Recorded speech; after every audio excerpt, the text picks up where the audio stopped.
on to our next segment here. So we are going to be doing a weekly thing where we go back and review some old wrestling classics.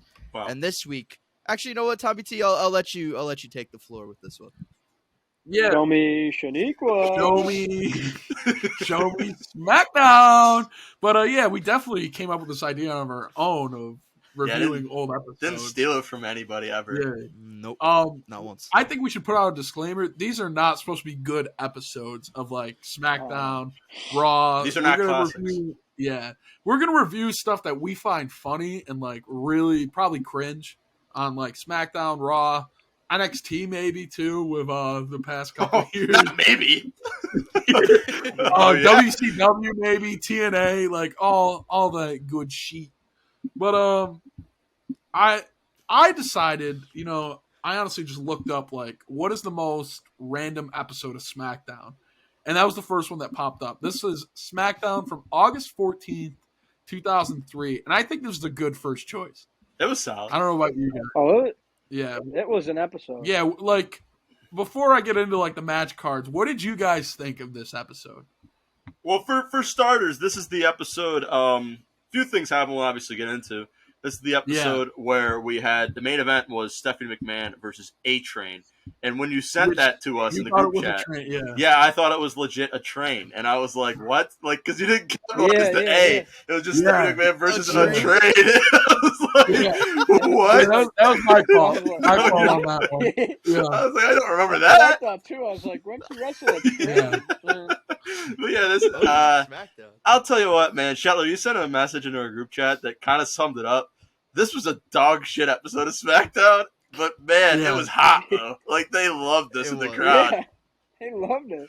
It was so much better than like the shit we see today because it was just I don't know, probably the nostalgia, but like even like the backstage just looked cool, like the stage. You could literally throw two pigs out there and then make them wrestle, and it would be. Yeah, and they did. I don't know. It's just, they did. Yeah. The Godwins, whatever. No, this was solid, man. I enjoyed watching this. Dude, Josh Matthews with his earring in the back. Yeah, it's crazy. Dude, even like just Michael Cole and Taz on commentary, Great it felt so good. Yeah. And something about like, I guess just that early 2000s wrestling where Michael Cole does not give a fuck about what he looks like. He's just wearing like an open collar, like short sleeve button down shirt. This is post frosted tips as well. Exactly. Yeah. This is a great era in wrestling. I didn't know Did who Michael the fuck Cole some of ever these guys commentate? Cole ever commentate with Vinnie Mac, or was that way before? Maybe like on a one-off. No, because when Michael Cole came in, he came in as a reporter, or like the locker room guy, like Josh Matthews. Yeah. Oh yeah. And DX was like giving him showers, like on TV. And McMahon was McMahon was like earlier '90s, later '80s. Yeah, what a ride! All that stuff. I think Michael Cole is the GOAT. I'll say it here. I think he is. I think he's the greatest commentator of all time. Wow. Greatest commentator of all time. I like Jim Ross, but that's just for probably the wrong reasons. Yeah. Beautiful, mysterious Jezebel. There's something about, because I remember a while ago, I think it was you, Shetler, who brought up like best commentary duos, or like who would you have commentate. Honestly, I loved Michael Cole and Taz. I thought they were great together. But I think Michael Cole and JBL on SmackDown were also amazing. Because JBL just made fun of Michael Cole the whole time. Yeah, the whole time. Yeah. Yeah. That was like, what, like 2007, 2008? Yeah, 2006. Well, they ran it back eventually. Yeah, they got it back. They ran it back after Mars, right? I think what makes the episodes like really fun to watch in this like era of wrestling is the commentary, because they react to everything. Mm. Like it's very cool. I don't know where Shetler went, but I think we might have just lost him. The recording's still going, so we're rocking. Yeah, we're good on my end. But I think it's about time to start off with the first segment. I don't know if you guys did any digging. Do you guys want to hear the Velocity tapings from? Yes, I'd love to. So the first match was Nunzio defeated Funaki. Oh man! And then Sean O'Haire beats Ken Anderson. Whoa! Yeah, is that the Ken Anderson? No, not Ken Kennedy. Yeah, I think it's just like some random guy. Oh man! the sure? FBI. I don't know. To be honest, Jake, I didn't watch it. I was gonna say you watched it. No, I mean I'm just reading like the card, and they had the velocity tapings. Okay, yeah. But the full-blooded Italians beat Slater, Vane, and Steve Fender, and then Matt Hardy. Slater, beat Vane. Jordan. Yeah. Who'd Matt Hardy beat? So Orlando Jordan. Ah. This was before he was with JBL. Yeah, I thought we were way before Orlando Jordan. Oh, when he popped up in the backstage segment, I couldn't believe it. Yeah. So we start off. You know, it looks like a typical SmackDown episode with the intro. Brock Lesnar, the sex, and all the sex, and every single bit of sex. Vince McMahon being a pervert as usual. Brock Lesnar turned heel. He said, "I don't need Kurt Angle anymore." They show like replays of that. He fakes passing out in the ring. Kurt Angle's got like the dumbest look on his face when it happens. There were Spanky chants. Spanky makes an appearance. Spanky was over. Mm-hmm. Spanky was over. Oh, does he? He makes quite the appearance. But Vince comes out. He talks about this is the real Brock Lesnar. He doesn't care what people think. They show what happened last week with the steel cage match and how Brock turned.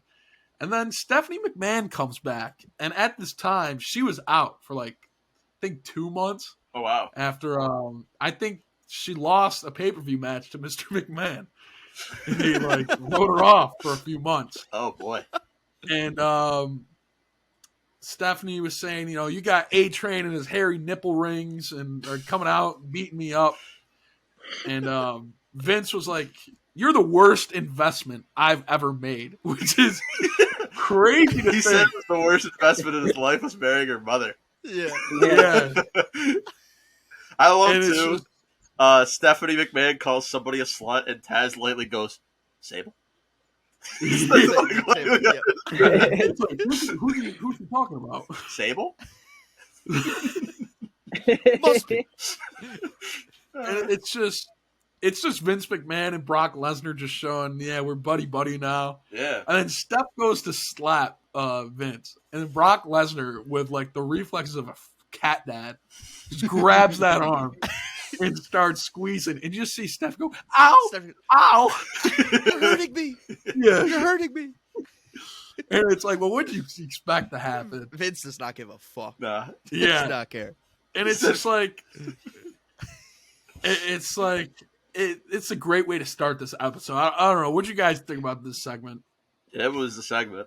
He then said, "Fuck you, you're wrestling A-Train tonight." Yeah. Booked her against the biggest, greasiest dude in the company. I like early Brock Lesnar on the mic where he gives the entire definition, like Webster Dictionary definition of friendship. And he's like, "Kurt Angle, not my friend. Not my friend." What? Nice, Brock. Thanks. Yeah. I don't know why Brock had a mouthpiece most of his career. Like, he could talk. He's got a weird I don't know. like cheekiness about him.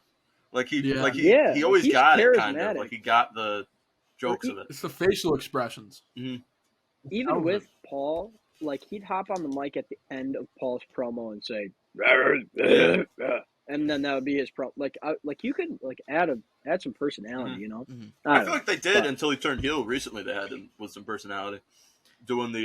See this face? Oh yeah. You like, see my face? Like since Man Bun Brock, like he's a lot of personality. Great, but I'm saying, like, when he was. Do you like Man Bun Brock? Like, do you think it's the best iteration of Brock? Because it's up there for me. Because this past babyface run that he had was really fun. It was solid. I enjoyed it. I liked one of the most entertaining. I liked that. Yeah, and like peak Reign of Terror Brock, but like when he didn't give a fuck anymore. Like when he won the Money in the Bank and then was just dancing around. Like he just like that. Yeah, the boombox. Like that whole year. Yeah. Yeah, I think. When was that? Like 2017, 2018? That whole year, he just didn't give a shit. Like, he was just funny. I liked it, and he was still, like, wins every match. Like, now, like, he's kind of not, like, he's old. He's lost. He's way more than he's won. Like, I think he's won, like, he won to Cody, and then he beat Omos in the greatest run. He did beat Omos. That might be end of list since he came back, honestly. Or no, he won the WWE title twice. Yeah, he beat Bobby Lashley. Yeah. Yeah. Okay. He probably beat up Shelton and Cedric for a while.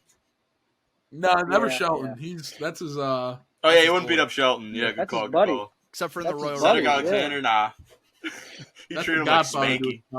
Yeah. Yeah. Oh man.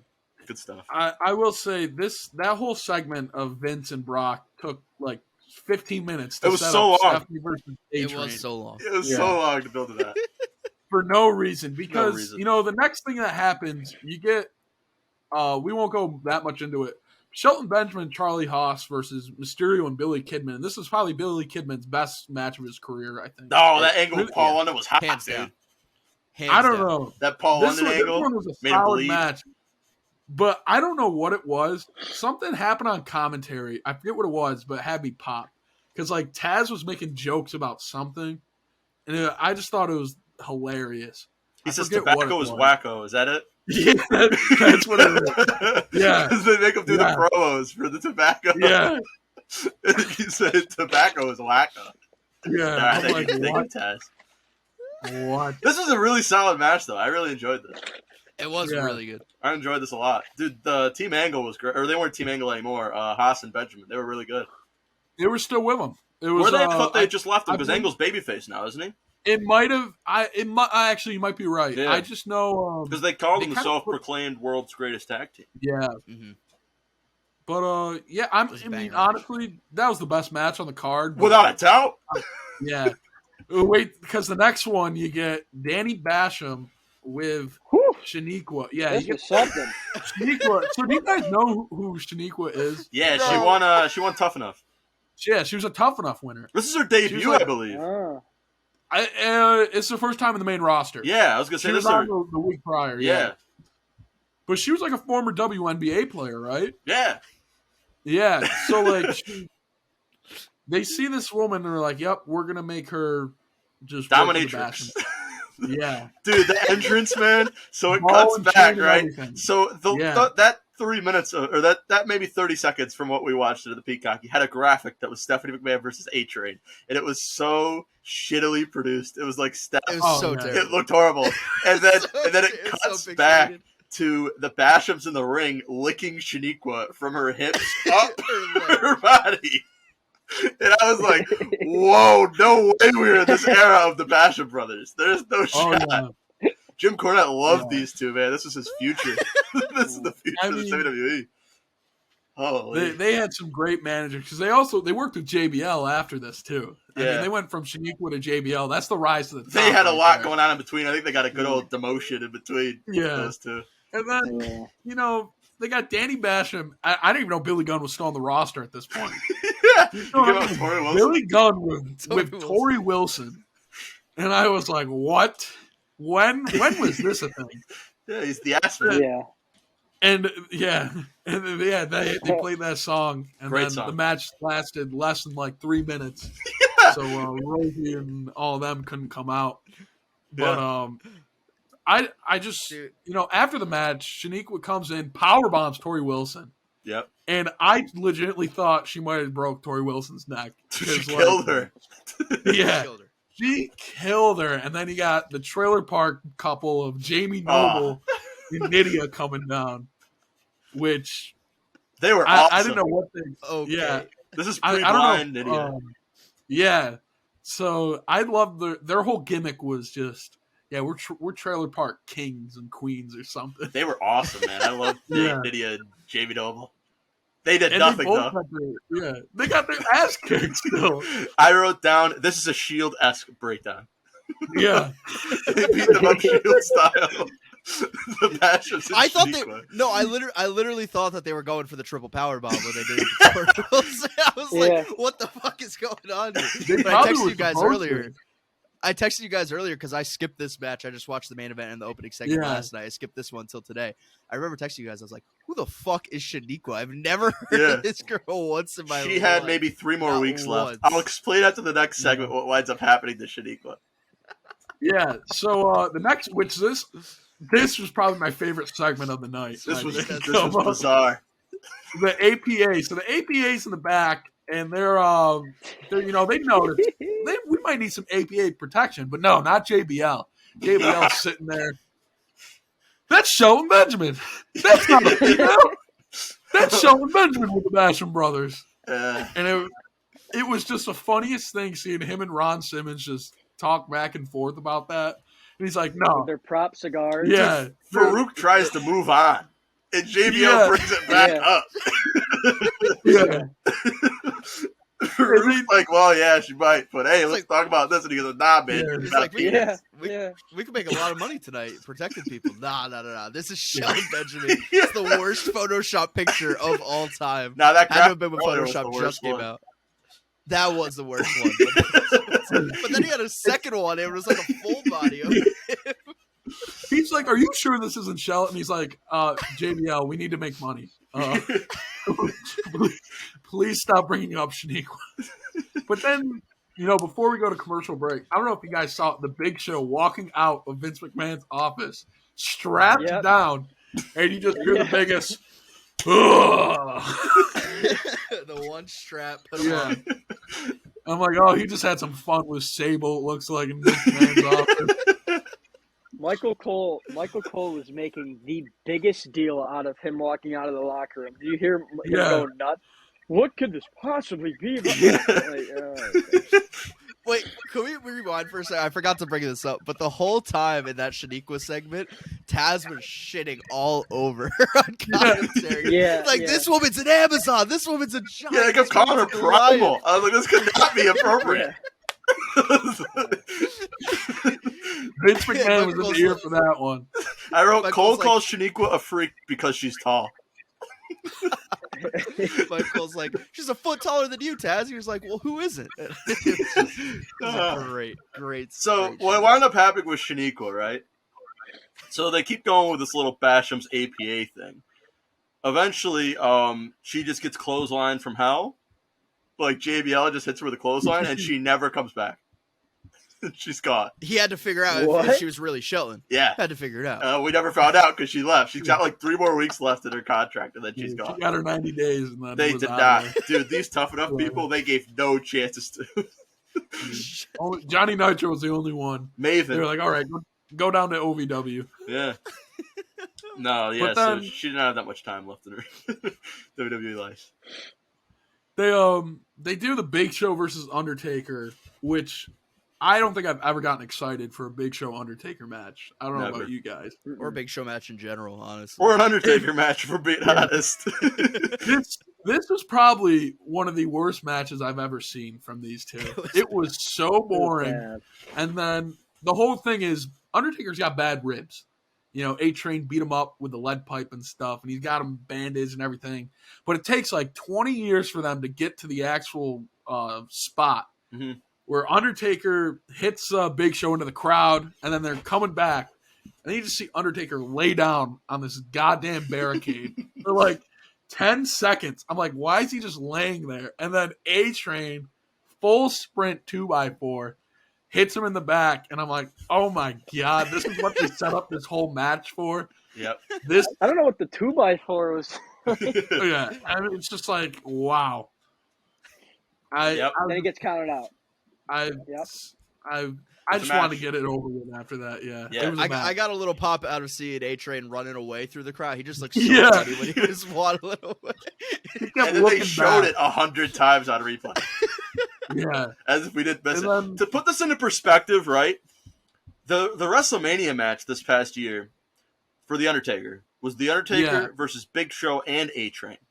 That was in March. This is August, and they're still wrestling each other. Yeah. 5 months later, and they're still going. Undertaker was like, get me out of here. Long-term booking, Albert versus Undertaker. Nathan Jones was part of it, too, if anybody knows who that is.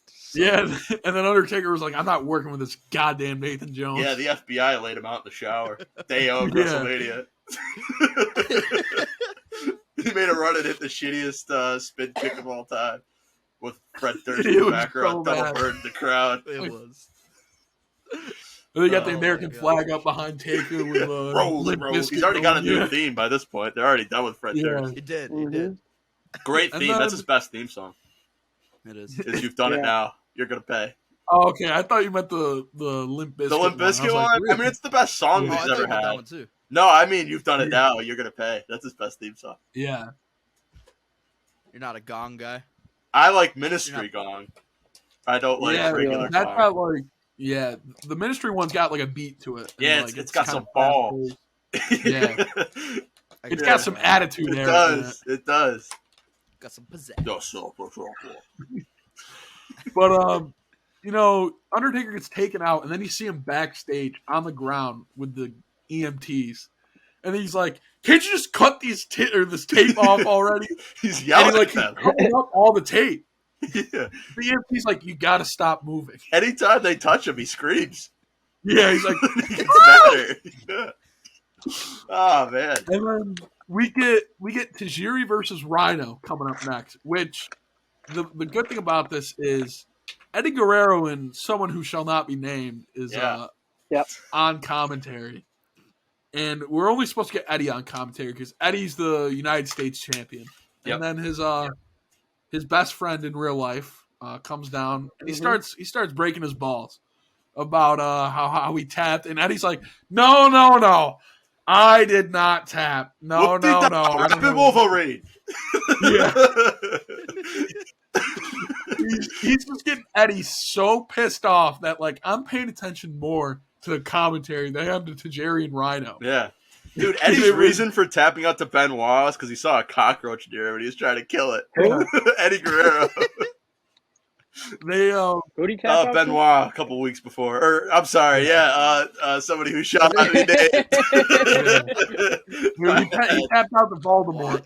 He tapped out to Crispin Space. Double down on the statement, Bradley. I'm sorry, I didn't realize you were doing a bit. He doubled down, yeah. Tajiri did the tarantula in this match, man. He did, and then the ref's like, come on. Yeah, the tarantula's great, man. I love the tarantula. Which, it was solid. Go ahead. The best segment when they got in the car. Yeah, I was going to say, before we get to the car, I love the story that they tell, because Eddie's all pissed off, because one night, him and he who shall not be named were driving around, and he persisted on getting Taco Bell, and then he who shall not be named made him eat Bob Evans. Yeah. He got real bad. He's like, I'm not eating Taco Bell. Oh, man, this is great. I'm not eating that shite. Yeah.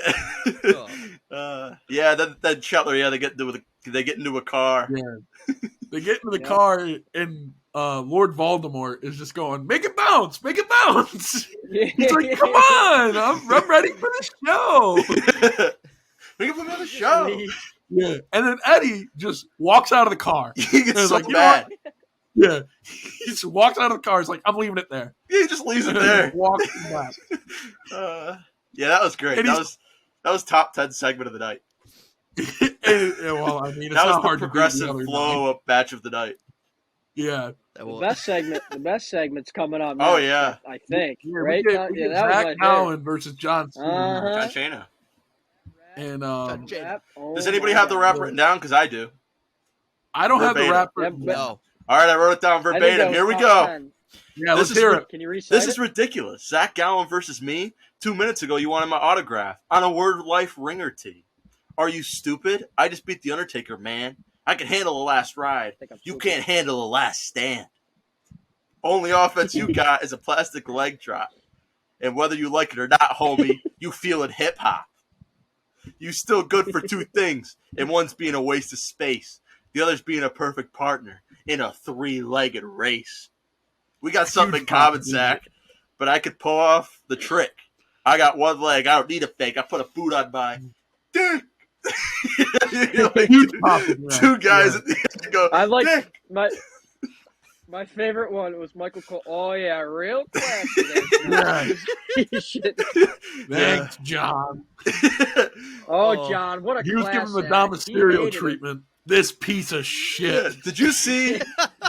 He wasn't the only one that hated Zach Gowen, because when Zach Gowen came to the ring and he took off his leg and set it on the ground, somebody threw their hat at him. Did you guys see that? Yeah, Somebody launched the hat and it lands right next to his leg. Oh, man. Well, I just love the fact they had the match, and then afterwards, Gowen needs help to the back, and I'm like, where the hell does his leg go? Yeah, they just why is he hobbling back with the ref? He has a leg. He can like. Now they had to get what sympathy, happened to man. his prosthetic leg? 1 week later, he gets murdered by Brock Lesnar. Oh my god! Is that when he gets pushed down the flight of stairs? No, it's when his mother's in the crowd and he beats the shit out of him with a chair and he bleeds everywhere. He gets pushed down the stairs at one point in a wheelchair, which is the funniest segment. Yeah. Like during that time. Yeah. But the match is just like a roll up, or John Cena beats him like what, 3 it wasn't minutes that or long. something. 3 minutes. Yeah. I said John Cena back body's going way too high. Threw him way up. Matt Hardy comes out. Yeah, Matt Hardy runs out the break with Shannon Moore. Yeah, I'm like, what is going on out there? He's beating up with the stable guy. They use a name for Shannon Moore. What was he called? Some follower, right? The little MFer. MFer, that's right. Yeah, the Matt follower. He's an MFer. Yeah, because the whole thing with him was like, for a while, he was helping Matt get down to cruiserweight. Yeah, I remember that. They were doing the segments of like on the exercise bike and stuff. No, they were good together. Didn't they get a third, and wasn't it Crash Holly, or am I completely wrong? I think Crash Holly might have passed away by then. My bad. Yeah, I was gonna say. I think Sorry. It definitely wasn't Bob Holly. Nah, Bob Holly was kicking the shit out of Tough Enough guys all this time. Yeah, I don't know. You've seen the other clip of him beating the shit out of someone on Tough Enough? Yeah. Oh my god. You know what? You know where Bob Holly is right now. Bob Holly's getting ready to go on the run of his career when he gets back because he's got a broken neck right now, and he's about to come back and whip Brock Lesnar's ass for real. How do you like me now? We'll probably watch a couple SmackDowns. Oh man, I love Bob Holly. We have hardcore Holly. You know, after this John Cena match, we get Stephanie McMahon warming up in the back because she casually just has her ring gear with her. She's a worker, man. You always got to bring your gear with you. And then A-Train comes by and he goes, "You know, Steph, he pretty I know much you like does. it rough. You're a girl who likes it rough." And I'm just like, this is just sad right now. Yeah, this is bad. Thanks, Lord Tensai. Dude, imagine booking your daughter to do this. Like, imagine how sick in the head he was to go, yeah, you're going to pin up my daughter against the wall and tell her she likes it rough. And then you're going to leave. like imagine that. Yeah, it's over. He says, I would have kicked your ass for free. And then A-Train makes her feel his nips. Yeah, he does. He like grabs her arm and then caresses his. Yeah. Oh, this is horrible. Wild times. Oh man! And then we come back from break, and we got in the back. It's Funaki, Orlando Jordan. This was awesome. Yeah, the boys, Spanky, Jordan, and Funaki, dude. That's the fellas right there. That's the big thing. The fellas. Yeah. And then, you know, Funaki, he's officiating the chocolate syrup drinking contest between Spanky and Orlando Jordan. And Spanky's celebrating in the air, pulling one of these. And then Spanky accidentally sprays chocolate all over Vince McMahon's nice suit. And Vince goes, "Who the hell are you anyway?" Dude, but then he doesn't back down. The Spanky rocks, dude. Yeah, stands his ground. He says, "You've been cashing my paychecks for however long he's been here." He uses a shoot name, too. Yeah. Brian Kendrick. And then Vince goes, "Yeah, you're working with Brock Lesnar tonight." And, dude, but Spanky shits on the NFL, the XFL. Yeah, he's like, that this is your worst investment. Yeah, this is your worst investment. Yeah. Vince goes, "Yeah, you're wrestling Brock tonight, pal." Yeah, you're getting in the ring with Brock Lesnar. And then, boy, what a match. Brock Lesnar just murdered Spanky gets the win, dude. Oh, yeah. Spanky wins by DQ. At what cost? This man was bleeding like a stuffed pig. Yeah, he murdered him. Yeah, you know, Lesnar brings in that steel chair, and I'm not kidding you. I think Spanky's got some CTE after that chair shot. Yeah, that was rough. That man, that was really bad. It was a bad chair shot. Yeah, he doesn't like grab Spanky. He like smears his blood all over his chest. Mm-hmm. I'm like, all right. I'm glad that wasn't Bob Orton. He was doing that too. Right. Yeah. Give it a couple years. Either way, Lesnar's getting some hepatitis. And they take out. Wait, does Bob Orton have hepatitis? Is that what you were saying? Bob Orton had. I didn't know that. Orton had, so that Untold documentary with it's like Taker and Orton with their whole feud. Okay. His dad was in the cell match with them, and he bleeds, and he had hepatitis at the time, and Undertaker didn't know, so he's pissed afterwards. Oh man, really? I never heard that. That's crazy. Neither have I. Wow. It's Undertaker was not happy. Damn. I remember that because I remember watching the documentary. He's like, yeah, Bob Orton had hepatitis at the time. No one told me about that, and we're having him. He's bleeding himself right in the cell. Oh my god! But back to Spanky. He's getting stretchered out. He gets a long vacation before he becomes Brian Kendrick, probably. The Brian Kendrick. No, he did Brian Kendrick stuff first. He did Paul London stuff, yeah. And then we get the main event, and it's about time. There's like 10 minutes left in the show. Yeah, there's not a lot of time. Yeah. And Vince introduced that special guest ring announcer, Sable.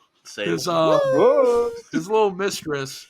And then Steph comes out, and she attacks Sable, and then A-Train chugs down that ring.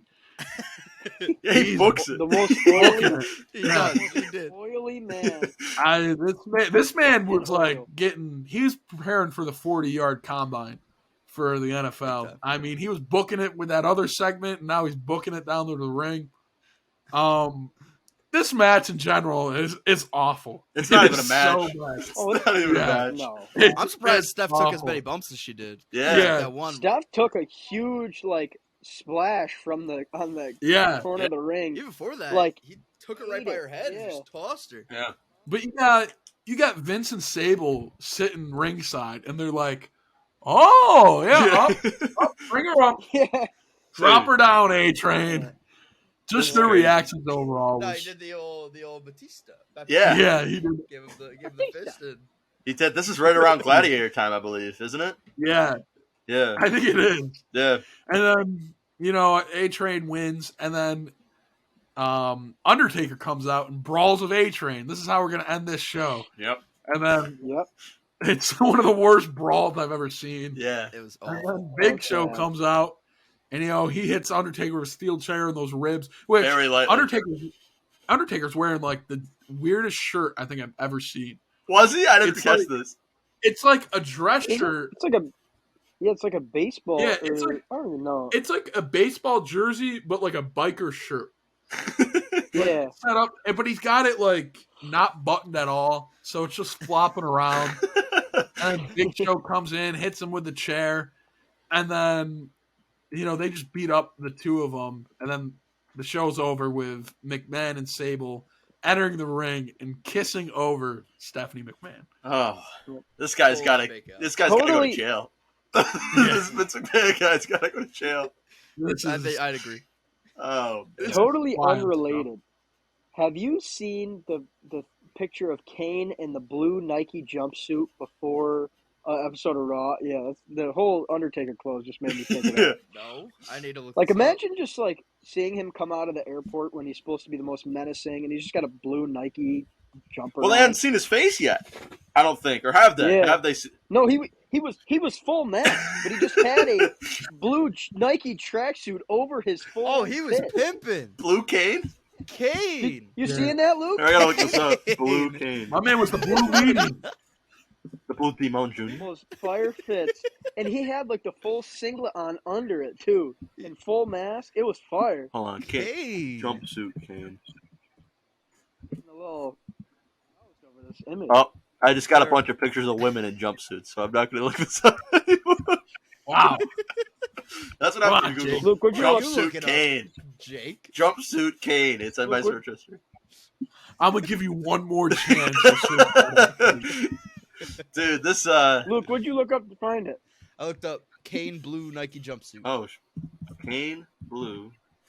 Riveting content. Blue Nike. It's great stuff. Jumpsuit. Oh, Kane's shoot. Ripped out. Mm-hmm. With the one glove on. Looks great. Oh, man, that's all messing up. Here we go. Images. I think I got Oh, wow, yeah, look at these. This looks awesome. That's great. I'm gonna share my screen so everyone at home can see this too. There you go. Never mind. Just Google that. Google Chrome. Yeah. Google Chrome said no. But dude, Vince McMahon, right? I mean, this dude had his daughter get the shit kicked out of him and made out with like one of the hottest women that's ever been in his company. Yeah. Like, Brock Lesnar's right on top of her. Brock Lesnar's. I didn't even think of that. Was she with Brock Lesnar at this point, or was she still with the Wild Man? I don't know when they got married, but they probably started dating around the time. Probably because she was with Liverpool native Mark Marrow for a while. Also, did you guys notice that the splash that A-Train did on Steph was right over all of Spanky's blood? Oh, was it? Right on top of all of it. Oh, I didn't notice that. Really? Yeah. They tried to clean it up in the commercial break, and it did not clean it. I think it's like Mike Chioda or someone just hands dripped out in it. Oh. It's just like, oh, yeah. No gloves. Oh, man. Yeah, they didn't care back then. I guess not. Nah. Wow. That's the SmackDown, though. That is our first review of that segment. I think that was a good first one. Here comes the pain. Yeah. Here comes the pain, indeed. Wow, that was an awesome episode. Yeah. I've never really actually watched old episodes. I guess pre-2008. Really? You're missing out. Yeah, so Shetler, I am missing out. Shetler and Luke, because you guys weren't really into wrestling. I mean, me and Tommy were young, so I don't know if we were fully watching on a weekly basis. I wasn't. I don't know about you, Tommy. But I was watching SmackDown every Friday. Okay. Yeah, I wasn't watching Raw. So I think I was the latest bloomer. Yeah, so how many... Luke, you took some time off, right? Who did? Yeah, I came back. Yeah, I came back around 2011. I probably stopped in 2009-ish. Oh, okay. So how many of these people did you guys know? Was there any that you didn't know? I mean, obviously you didn't know Shaniqua. I didn't know Shaniqua. I had no fucking clue who Shaniqua was, or honestly the guys that were with her. And that was a very pleasant surprise. Yeah, the Bastions weren't there for long. They had a good couple years under their belt. No, they did. Yeah. I want to say they were gone by 2006. Yeah. I've heard of the Bashams. The only person that was completely foreign to me, I knew Jimmy Wang Yang, but I didn't know the Trailer Park girl. Jamie Noble. Jamie Noble, or not Jimmy Wang Yang. Jimmy. Yeah. I was like, wait, what Jimmy talking about? What? No. Yeah. The Trailer Park girl. I did not. Nydia. Yeah, that's the only one. She was a tough enough winner. Yeah. Oh, okay. Her and Gotcha. Her and what do you call it? Maven. The Bashams I barely knew, but I've heard the name. You're not missing. But other than that, I kind of knew most of them. Yeah, pretty much same here. Huh. Just Shaniqua had me popping, man. Dude, that was unexpected gold on this show. When they first introduced her. This was wild, man. You could not be a woman that liked wrestling back in 2003. No. Because you weren't getting anything, man. This poor girl. Here, I'm going to look up the lure of Shaniqua here quick while... she was she had some power to her. They probably could have done something with her. Yeah, she has a really good look. Linda Miles. She was a natural athlete. I mean, she made the WNBA. Right. Let's see. So she retired pro wrestler and manager. Wow, she lasted 2004. Never mind. Maybe I was wrong. Yeah, she played at Rutgers. Does velocity count though for that last year? Probably not. Yeah. So at Rutgers, I'm trying to see. She averaged 2 assists per game. Doesn't say. Oh, there it is. 9 points per game was her career high. So she wins tough enough. Nice. Shows up at WWE. Miles begins. Whoa, hold up. It says Miles begins a relationship with Shelton Benjamin and began to manage him. It did not last long, however, as Benjamin formed Team Angle. Oh, so this is after. All right, so now here she comes back. She's Shaniqua. She's dominatrix, and she manages the Basham brothers. She interfered at the Bourbon Street Bikini Contest on the September 4th episode of SmackDown. We're watching that one next, boys. Attacking divas. All the divas except for Sable. She likes Sable. She attacked Dawn Marie and Tori Wilson. She press slammed Nydia over the top rope. She began a feud with fellow divas Tori Wilson, Dawn Marie, and Nydia. Dawn Marie challenged Shaniqua to a singles match. Shaniqua won by DQ. She beat up everybody with a steel chair. She was the most dominant diva on SmackDown. The feud then abruptly ended, and Shaniqua was not seen on TV again until the October 2nd episode of SmackDown, where she interfered in a match with the APA and the Basham Brothers, allowing the latter to achieve the victory. For her trouble, she was nailed with a clothesline from hell via Bradshaw and put out of action for several weeks. She made her return in the No Mercy pay-per-view and gained a measure of retribution on Bradshaw by clubbing him in the back with a nightstick. Here we go. Upon Shaniqua's return, she had new breast implants, which were explained via storyline by permanent swelling as a result of the clothesline from hell weeks earlier. That's awesome. By 2003 and 2004, Shaniqua and the Basham started a feud with Scotty Duhati and Rikishi. Shaniqua got the stink face and then left.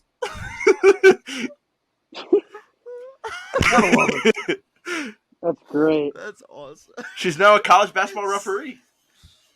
Swelling from the fucking clothesline from hell. She got hit so hard that her breasts got bigger. That is a wild sentence. God. So Shaniqua. Shaniqua, I hope she's doing well. Trained by Hardcore Holly. Yeah. Sure, you love that.